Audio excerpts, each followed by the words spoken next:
إن الحمد لله نحمده ونستعينه ونستغفره ونعوذ بالله من شرور أنفسنا ومن سيئات أعمالنا من يهده الله فلا مضل له ومن يضلل فلا هادي له وأشهد أن لا إله إلا الله وحده لا شريك له وأشهد أن محمدا عبده ورسوله صلى الله عليه وعلى آله وأصحابه وسلم تسليما كثيرا. يا أيها الذين آمنوا اتقوا الله حق تقاته ولا تموتن إلا وأنتم مسلمون. يا أيها الناس اتقوا ربكم الذي خلقكم من نفس واحدة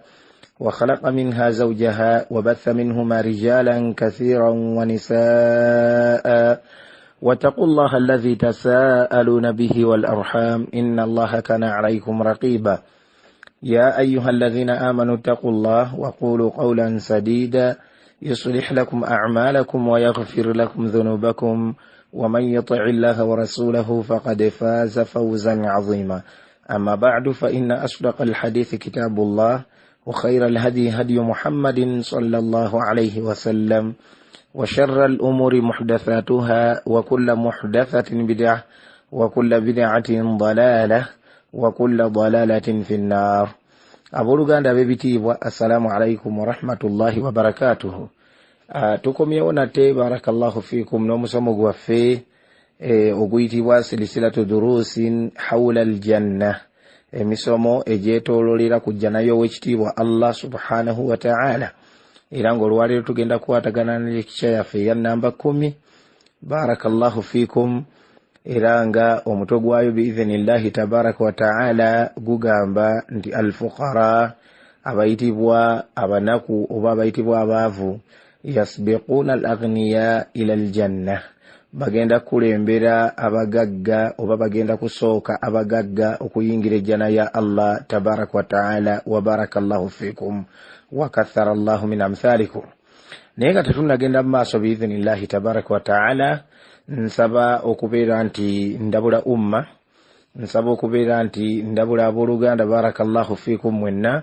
nti tukimanyi bulungi nnyo nti la yajuuzu lilmuslimi la yajuuzu lilmu'mini, tekikkirizibwa ku musiraamu yenna, tekikkirizibwa ku muddu omukkiriza yakkiriza Allah tabaraka wa ta'ala okubeera nti yeetaba mu bikujjuko by'abakaafu, okubeera nti yeetaba mu bikujjuko by'abakaafu, ebikujjuko byonna okutwaliza awamu.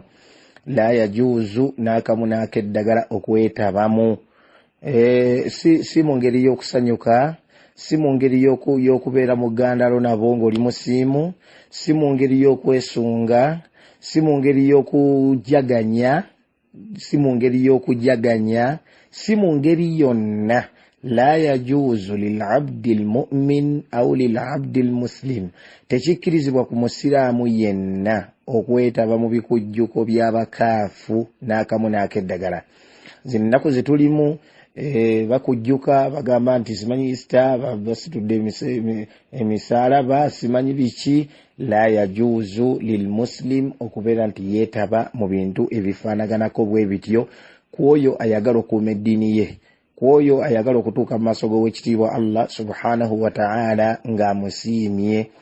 Tulina okukimanya, tulina okukijjukira, tulina okukitegeera abatakimanyi nti inna sababa kugamba khalqina, ensonga eyatutondesa baddu ba Allah subhanahu wa ta'ala, ensonga eyatutondesa owekitiibwa Allah tabaraka wa ta'ala n'atutonda, ibadatuhu azza wa jalla, okumusinza owekitiibwa Allah subhanahu wa ta'ala wahdahu la sharika lahu, nga tumusinza yekka nga tetumugattako kintu kirala kyonna, nga tumusinza yekka nga tetumugattako kintu kirala kyonna. Ebintu ebyo bya kishiriku, ebintu ebyo bya bukaafu, ebintu ebyo bya kujemera Allah subhanahu wa ta'ala, ebintu ebyo binyiza Allah azza wa jalla, kati tetukkirizibwa kwetabamu n'akamu n'akeddagala. Waliwo ne kino ekigambibwa nti simanyiifu oluzidde, osanga abaddu abagamba nti basiraamu nga nabo beetaba mu bintu ebifaanaganako bwe bityo, mbwalimba mbusimanyi lunaku lwa kulimba. Ya akhil karim, teri lunaku lwa kulimba, teriyo lunaku lwonna omuddu lwokkirizibwa kulimba, teriyo lunaku lwonna omuddu lwokkirizibwa kulimba, bal teriyo ssaawa yonna, teriyo ddakiika yonna omuddu gyokkirizibwa okulimba ensomesa zaffe ez'obusiraamu zimanyiddwa ezo size njogerako barakallahu fikum n'ebyo ne bikujjuko byabano okiwulidde bulungi embeera zaabwe ez'ekikaafu ez'obulimba mbusimanyifu oluzidde n'osanga omuddu omusiraamu agamba nti musiraamu nga na mwana wattu naye ate yeetabye mu bintu ebifaanaganako bwe bityo ali mu kulimba baddu ba Allah subhanahu wa ta'ala mu bintu eby'ekisiru n'olwekyo twegendereze baddu ba Allah subhanahu wa ta'ala obusungu bwa Allah barakallahu fikum tubwewale obusungu bwa Allah tubwewale ebibonerezo bya Allah subhanahu wa ta'ala tubitye ebibonerezo bya Allah subhanahu wa ta'ala tubitye baddu ba Allah subhanahu wa ta'ala وبارك الله فيكم وكثر الله من أمثالكم وجزاكم الله خيرا ووفقنا الله جميعا لما يحبه ويرضى. نعم tugenze ku musomo gwaffe ogugamba nti alfuqara abaavu yasbiquna al-aghniya ila al-janna bagenda kusooka abagagga okuyingira ejjana y'owekitiibwa Allah subhanahu wa ta'ala. Naam حديث المسلم إفاكو عبد الله بن عمرو رضي الله عنهما ونيومك عبد الله بنا abamanyi bebatugambako oba bebagamba bebayita al-abadila al-arba'a ba Abdallah abana Abdullah ibn Mas'ud, Abdullah ibn Abbas, Abdullah ibn Umar wa Abdullah ibn Amr رضي الله عنهم ورضي الله عن الصحابة أجمعين. قالوا مكبو يون عبد الله بن عمرو رضي الله عنهما يعني يونو يا عبد الله بن عمرو بن العاص وتولد صحابي الجليل متبني صحابة وعماني نيو سونغا تنشتاوي العمر بن العاص إيرانا يه وعماني بارك الله فيكم وبا عمرو بن العاص عمرو بن العاص وعماني بارك الله فيكم. نوريكو yatumiza hadithi eno ngagamba nti mbaka yagamba sallallahu alayhi wasallam nti inna fuqara almuhajirina nti mazima ddala abaavu b'abantu bamuhajiruna bebave Makka ne bagende Madina abogerako ki nabbi sallallahu alayhi wasallam agamba nti yasbiquna al-aghniya yawma al-qiyama ila al-janna bagenda kulembera bagenda kusooka abagagga okuyingira ejjana ya Allah tabaraka wa ta'ala bi 40 kharifan nga babasooka emyaka 40. wakiwulidde bulungi hadithi nga ntuufu erimu mishkatul masabih ate nga ne mu muslimu mweri barakallahu fikum nga bwe tukiraze jazakumullahu khairan wa barakallahu fikum wa kathara Allah min amthalikum. Na'am ne mu Tirmidhi mu ngeri yemu mulimu hadithi Abi Sa'idi ne Ahmada ne Tirmidhi ibn Majah kugamba hadithi ngeva kwa Abi Hurairah barakallahu fikum agamba umbaka yagamba sallallahu alayhi wasallam nti fuqara'ul muhajirina abavu baba muhajirina bali abantu abave Makka ne bagende Madina ne basenguka ne bagende Madina barakallahu fikum abogera kochi nti yadkhuluna aljanna bagenda kuyingira ejjana ya Allah tabaraka wa ta'ala qabla aghniyaihim nga bagagga babwe tebannagiyingira bi 500 sana emyaka ebikumi bitano. hadithi eri mu sahih al-jami' atenga hadithi ntufu teriko mutawana nebita byetulaze barakallahu fikum wa jazakumullahu khairan. Naam agamba Sheikh wekitiibwa rahimahullahu ta'ala Sheikh waffe bulijjo tumwegerako batumbagamba barakallahu fikum agamba ki nti waqad bayyana ar-rasul sallallahu alayhi wasallam nabbi sallallahu alayhi wasallama yannyonnyola fi mawdi'in akhar mu kifo ekirala anna haula'i nti mazima ddala abo lam yakun indahum shay'un yuhasabuna alayhi tebalina kintu ate kyali kyetaagisa kubeera nti ate babalwa kukyo. okiwulidde bulungi nti babalwa hadha ma'a jihadihim wa fadlihim ekyo nno nga tekibakkakkanya wabula balina eddaala lyabwe baali bamujahiduuna abalungi ennyo ate nga balina eddaala lyabwe mu busiraamu wa barakallahu fikum. Naam akhraja al-hakim fi mustadrakihi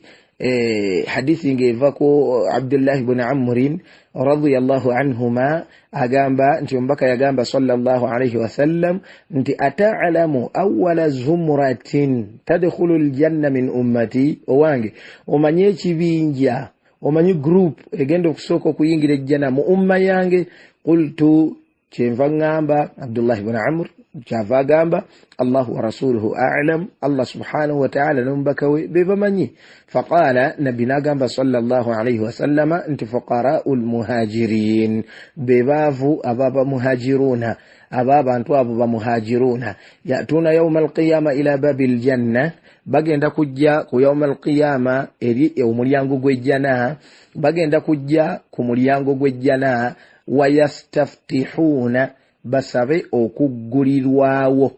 bakonkone basabe okuggulirwawo fayaqulu lahumul khazana bana bakumejjana babagambe awaqad husibetum abange mwinga ate muzze mangu kiki eri abantu bali mu babala bali mu baliro awaqad husibetum mumaze okubalibwa fayaquluna banukule bagambe bi ayi shay'in nuhasab ataka kati olowooza nti tubalibwe kuki tubalibwe kuki kati mazima ddala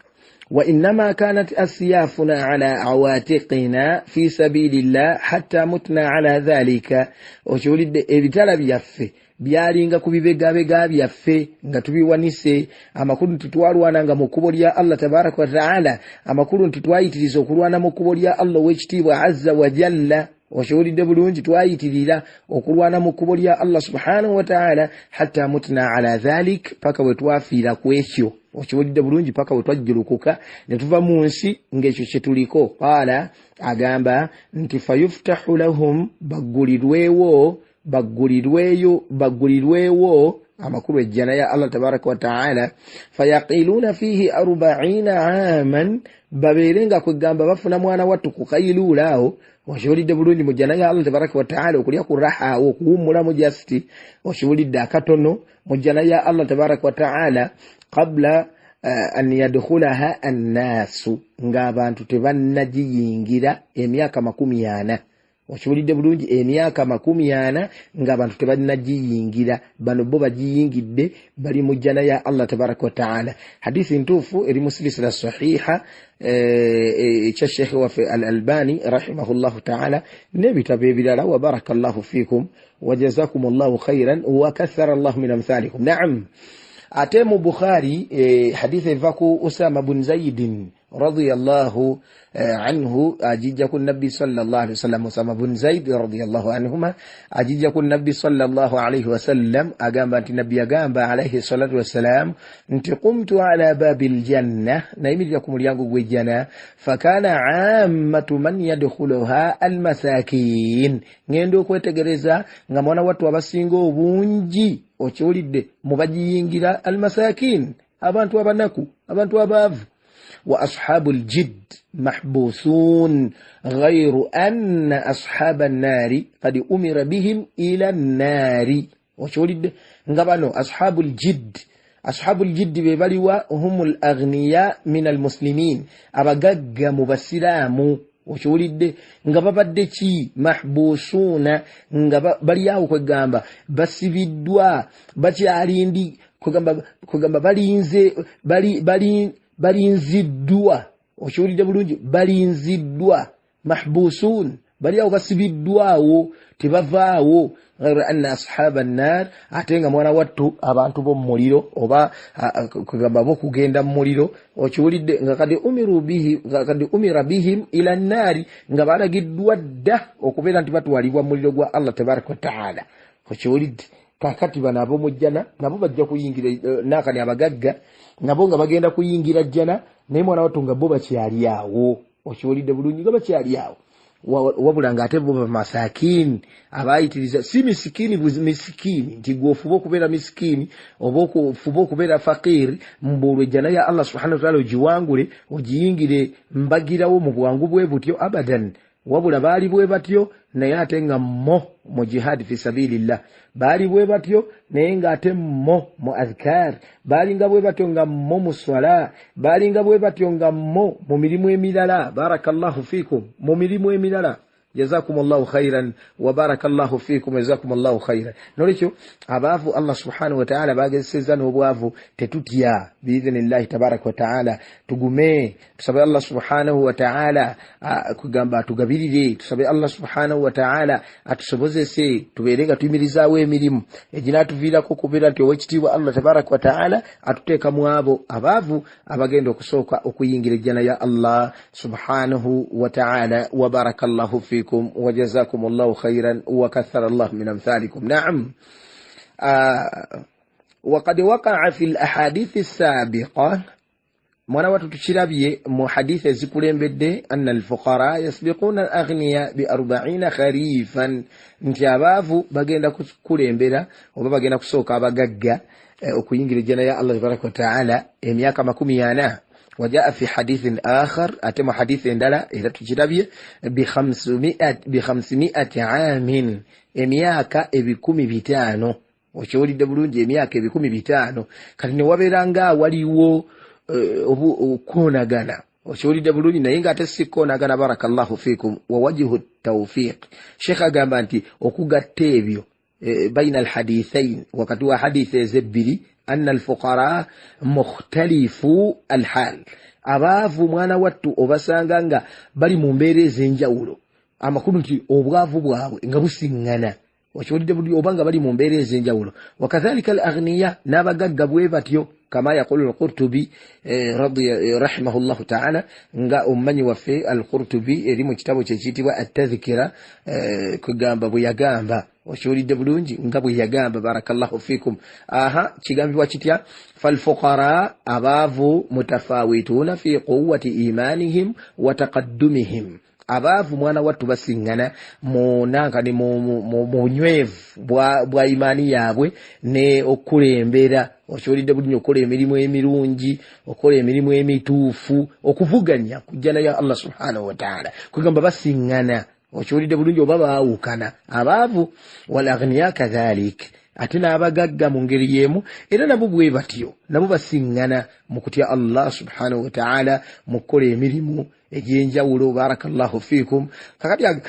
kakati agamba nti fa idha kana alhisabu bi'tibari awwali alfuqara dukhulan aljanna wa akhiri alaghniya dukhulan aljanna,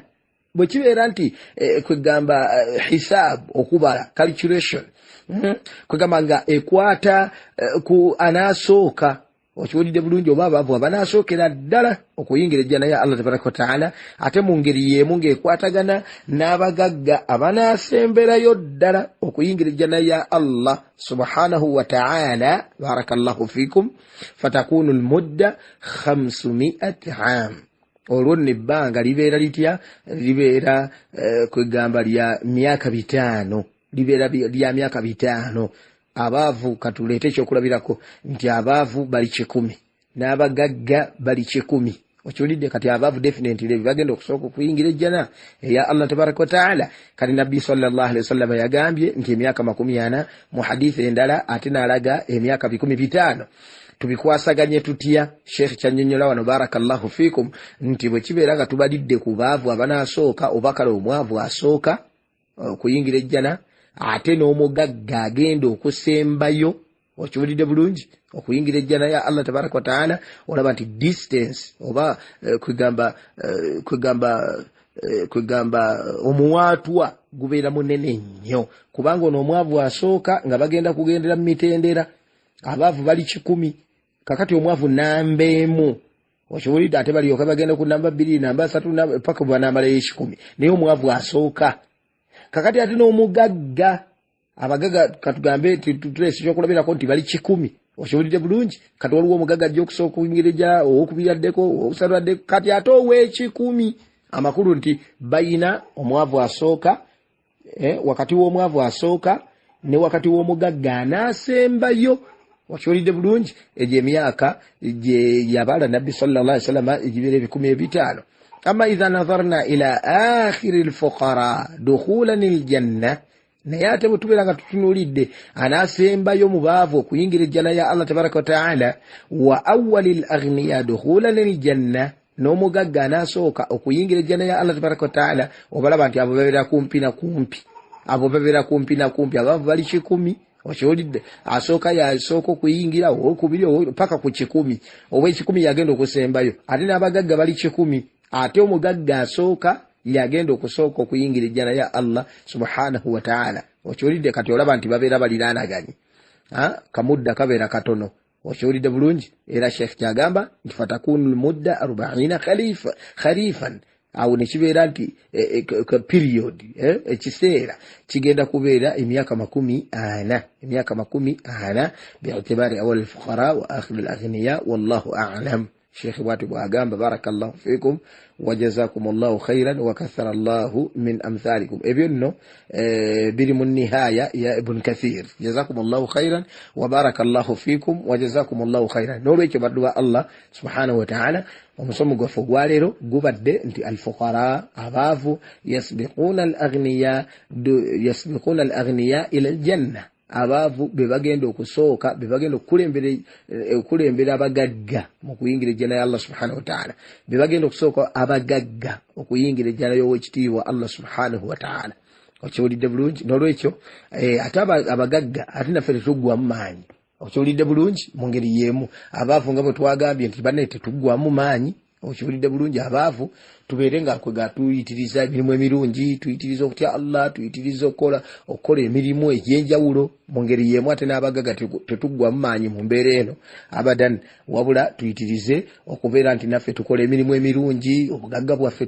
tubufuula obw'okutya Allah subhanahu wa ta'ala okiwulidde bulungi tulongoose kwegamba tulongoose barakallahu fiikum tulongoose okiwulidde bulungi tulongoose tetuggwamu maanyi Nabi yagamba sallallahu alaihi wasallam anti i'malu mukole fakullun muyassarun lima khuliqa lahu buli omu yenna yanguyirizibwa ekyo kwegamba Allah subhanahu wa ta'ala yamutondera oshiwulidde n'olwekyo kakati fubanga bw'osobola teekamu amaanyi wenna mu kategori eyo fubanga bw'osobola teekamu amaanyi oshiwulidde bulungi yongeramu mu ikhlas yongeramu mu aqida yongeramu mu tawhid okwawula Allah subhanahu wa ta'ala oshiwulidde ojja kwesanga ate oluusi ng'omwavu omuyiseeko oshiwulidde bulungi oluusi ng'omwavu omuyiseeko lwaki olw'okutya Allah subhanahu wa ta'ala naawe mu ngeri yeemu omwavu